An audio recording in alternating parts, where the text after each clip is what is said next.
ಮೊದ್ಲಿಂದನೂ ಬರ್ತಾ ಇದ್ವಿ. ಈಗ ಪೂಜೆ ಅಂತ ಹೇಳಿದ್ರು, ಆ ಪೂಜೆ ಮಾಡಿಸಿದೀವಿ. ಮೊದ್ಲಿಂದನೂ ನಾವು ತೀರ್ಥ ಸ್ನಾನಕ್ಕೆಲ್ಲ ಬರ್ತಾ ಇದ್ವಿ. ಈಗ ಪೂಜೆ ಅಂತ ಹೇಳಿ ಚಕ್ರ ಸ್ನಾನ ಇದಕ್ಕೆಲ್ಲ ಹೇಳಿದ್ರೆ ತುಂಬಾ ಚೆನ್ನಾಗಿ ಆಗ್ತಾ ಇದೆ. ನಮ್ಮ ಓಂ ಕಾಶಿ ವಿಶ್ವನಾಥ ಸ್ವಾಮಿ ದೇವಾಲಯದ ವಿಶೇಷತೆಗಳು. ಭಕ್ತರೇ, ನಮ್ಮ ಓಂ ಕಾಶಿ ವಿಶ್ವನಾಥ ಸ್ವಾಮಿ ದೇವಾಲಯದಲ್ಲಿ ಪ್ರತಿ ಮಂಗಳವಾರ, ಶುಕ್ರವಾರ ಮತ್ತು ಭಾನುವಾರ ವಿಶೇಷ ಆಧ್ಯಾತ್ಮಿಕ ಸೇವೆಗಳು ನಡೆಯುತ್ತೆ. ಈ ದಿನಗಳಲ್ಲಿ ಗುರುವಾರದಿಂದ ಜ್ಯೋತಿಷ್ಯ ಸೇವೆ ಲಭ್ಯ ಇದ್ದು ಜೀವನದ ದಾರಿದೀಪ ಆಗುವಂತ ನಿಖರವಾದ ಮಾರ್ಗದರ್ಶನ ಸಿಗುತ್ತೆ. ಅಮಾವಾಸ್ಯೆ ಹಾಗೂ ಪೌರ್ಣಮಿ ದಿನಗಳಲ್ಲಿ ದೇವಾಲಯದಲ್ಲಿ ಭಕ್ತಿ ಭಾವದಿಂದ ಸುದರ್ಶನ ಹೋಮ ನಡೆಯುತ್ತೆ. ಈ ಹೋಮದಲ್ಲಿ ಪಾಲ್ಗೊಳ್ಳುವ ಮೂಲಕ ಭಕ್ತರು ತಮ್ಮ ಎಲ್ಲ ಕಷ್ಟ ಅಡಚಣೆಗಳಿಂದ ಮುಕ್ತಿ ಪಡೆದು ದೈವಾನುಗ್ರಹವನ್ನ ಅನುಭವಿಸ್ತಾರೆ. ಈ ವಿಶೇಷ ದಿನಗಳಲ್ಲಿ ನಡೆಯೋ ಚಕ್ರ ಸ್ನಾನ ಮತ್ತು ಅಭಿಷೇಕ ಕಾರ್ಯಕ್ರಮಗಳು ದೇವರ ಸಾನ್ನಿಧ್ಯವನ್ನ ಮತ್ತಷ್ಟು ಗಾಢಗೊಳಿಸುತ್ತೆ. ಸಂಕಲ್ಪ ಪೂಜೆಯ ನಂತರ ನಡೆಯೋ ನವಗ್ರಹ ನರಸಿಂಹ ಹೋಮ ಹಾಗೂ ಎಲ್ಲ ದೇವತೆಗಳಿಗೆ ನಡೆಯೋ ವಿಶೇಷ ಹೋಮ ಮತ್ತು ಅಭಿಷೇಕ ಕಾರ್ಯಕ್ರಮಗಳು ಭಕ್ತರ ಮನಸ್ಸಿಗೆ ಶಾಂತಿ, ಸಮೃದ್ಧಿ ಮತ್ತು ಆಧ್ಯಾತ್ಮಿಕ ಶಕ್ತಿಯನ್ನ ನೀಡುತ್ತೆ.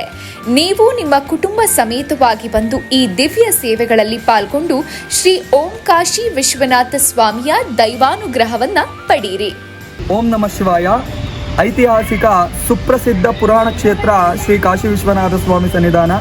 ಇಲ್ಲಿ ಬಹಳ ವಿಶೇಷ ಏನು ಅಂದರೆ ನಾಡಿ ಜ್ಯೋತಿಷ್ಯ. ಮೇಷನಾಡಿ, ವೃಷಭನಾಡಿ, ವಾತನಾಡಿ, ಪಿತ್ತನಾಡಿ, ಈ ನಾಡಿಗಳನ್ನು ನೋಡಿ, ಅಂದರೆ ನಿಮ್ಮ ಧನನಾಡಿನೂ ಬರುತ್ತೆ, ಇದರಲ್ಲಿ ಸೂರ್ಯನಾಡಿನೂ ಬರುತ್ತೆ, ಚಂದ್ರನಾಡಿನೂ ಬರುತ್ತೆ, ಮತ್ತು ವಾತ, ಪಿತ್ತ, ಅಗಸ್ತ್ಯ ನಾಡಿಗಳು ಅಂತ ಬರುತ್ತೆ. ಈ ನಾಡಿಗಳನ್ನು ನೋಡಿ ಭವಿಷ್ಯೋತ್ತರ ಏನಾಗತ್ತೆ, ಮತ್ತು ಈಗ ಯಾವುದಕ್ಕೋಸ್ಕರವಾಗಿ ಸಾನ್ನಿಧ್ಯಕ್ಕೆ ಬಂದಿದ್ದೀರಾ, ನಿಮ್ಮ ಪ್ರಶ್ನೆ ಏನು, ಈ ಪ್ರಶ್ನೆಗೆ ಉತ್ತರ ಏನು ಪರಿಹಾರ, ಇದನ್ನು ನೋಡಿ ವಿಶಿಷ್ಟವಾಗಿ ಹೇಳುವಂಥ ಭವಿಷ್ಯ ನಾಡಿ ಜ್ಯೋತಿಷ್ಯ.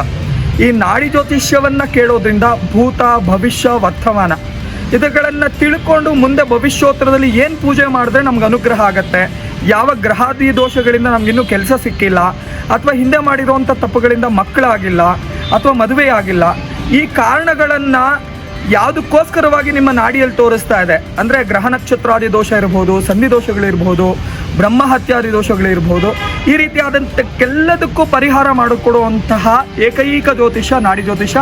ಅದಕ್ಕೆ ಇದು ಬಹಳ ವಿಶೇಷ ಮತ್ತು ವಿಶಿಷ್ಟವಾಗಿರುವಂಥದ್ದು.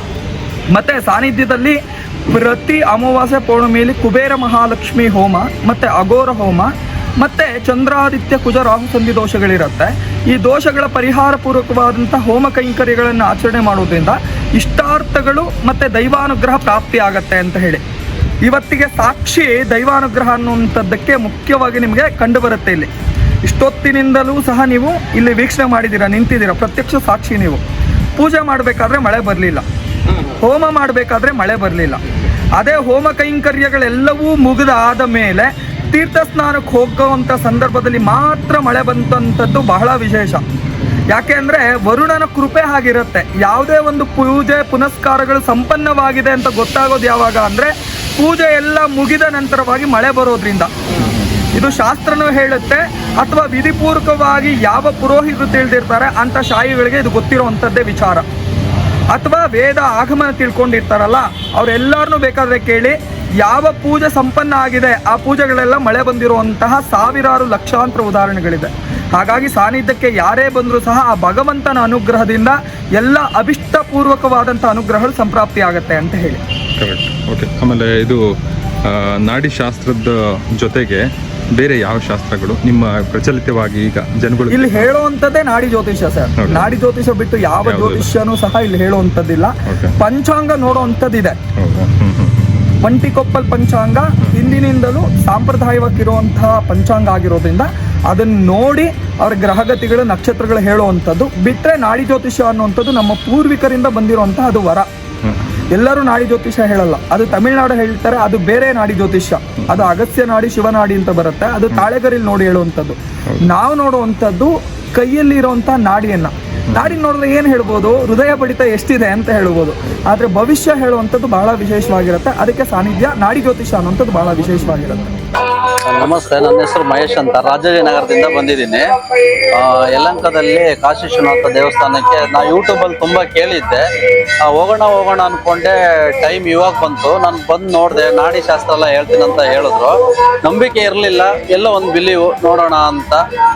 ತುಂಬ ಜನ ಎಲ್ಲ ಒಂದು ಒಳ್ಳೊಳ್ಳೆ ಒಪಿನಿಯನ್ ಹೇಳ್ತಾ ಇದ್ರು ಯೂಟ್ಯೂಬಲ್ಲಿ. ಸೊ ನಾನು ಬಂದೆ, ನಾಡಿ ಶಾಸ್ತ್ರ ನಾನು ಅವ್ರು ಕೇಳಿದಾಗ ಎಲ್ಲ ನನ್ಗೆ ಕರೆಕ್ಟಾಗಿ ಹೇಳಿದ್ರು, ನಮ್ದು ಏನೇನಿದೆ ಏನೇನೆಲ್ಲ ಕರೆಕ್ಟಾಗಿ ಹೇಳಿದ್ರು. ನಂಗೆ ಅಲ್ಲಿ ಒಂದೇನೋ ಒಂದು ಪವಾಡ ಇರ್ಬೋದೇನೋ ಅನ್ಕೊಂಡು ನೆಕ್ಸ್ಟ್ ವೀಕ್ ಬನ್ನಿ ನಿಮ್ಮ ಪೂಜೆ ಎಲ್ಲ ಇರುತ್ತಂತ ಹೇಳಿದ್ರು. ಸೊ ಇವತ್ತು ನಾವು ಪೂಜೆಗೆ ಬಂದಿದ್ವಿ. ಬಟ್ ಏನಂದ್ರೆ ಪೂಜೆ ಮಾಡುವಾಗಲೂ ಅಷ್ಟೇ ನಮ್ಮ ಹಿಂದುತ್ವ ಮತ್ತೆ ನಾವು ಹೇಗಿರ್ಬೇಕು ಮತ್ತೆ ವಯಸ್ಸಾದವ್ರಿಗೆ ಯಾವ ತರ ಇಟ್ಕೊಡ್ಬೇಕು ಅಲ್ಲಿಂದ ಶುರು ಮಾಡಿದ್ರು. ಆಮೇಲೆ ಒಂದೊಂದೇ ಪೂಜೆ ಮಾಡ್ತಾ ಹೋದ್ರು. ಅವಾಗ ತುಂಬಾ ಬಿಲೀವ್ ಆಯ್ತು. ನನಗೆ ಅನಿಸ್ತಿದೆ 100% ಪಾಸಿಟಿವ್ ಇದೆ. 100% ಎಲ್ಲರೂ ಬಂದು ಇಲ್ಲಿ ಒಂದು ಪುಣ್ಯ ಇದು ಮಾಡ್ಕೋಬಹುದು ಅಂತ ನಾನು ಅನ್ಕೊಂಡಿದೀನಿ. ಬಿಲೀವ್ ಇದೆ. Thank you. ನನಗೆ ಮಂಡಿ ನೋವಿತ್ತು, ದೇವ್ರತೆ ಕೇಳ್ಕೊಳಕ್ ಬಂದಿದ್ದೀನಿ. ನನಗೆ ಇಲ್ಲಿ ಬಂದಾಗಿಂದ ಒಂಥರ ಮನಸ್ಥಿತಿ ಚೆನ್ನಾಗಿದೆ. ದೇವ್ರು ಒಳ್ಳೇದಾಗುತ್ತೆ ಅಂತ ನಂಬಿದ್ದೀನಿ. ಆ ದೇವ್ರು ಒಳ್ಳೇದು ಮಾಡಿದ್ರೆ ನನಗೆ ಅಷ್ಟೇ ಸಂತೋಷ ಆಗುತ್ತೆ. ನನಗೂ ಹಿಂಗೆ ನನ್ನ ಬಾಮ ಇದ್ದಾರೆ ಹೇಳಿದ್ರು, ನಮ್ಮ ಮಾವರು ಹೇಳಿದ್ರು, ಬಂದಿದ್ದೀನಿ. ಹಾಗಾಗಿ ನನಗೆ ದೇವಸ್ಥಾನದಲ್ಲಿ ಬಂದಾಗಿಂದ ನನಗೆ ಶಾಂತಿ ಇದೆ, ಒಂಥರ ಮನಶಾಂತಿ ಚೆನ್ನಾಗಿದೆ.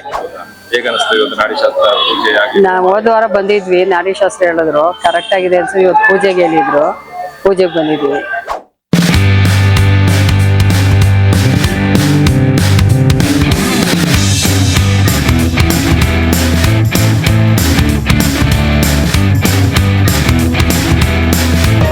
ಮತ್ತಷ್ಟು ಸುದ್ದಿಗಳಿಗಾಗಿ ನೋಡ್ತಾ ಇರಿ ಪಬ್ಲಿಕ್ ನ್ಯೂಸ್ 24x7.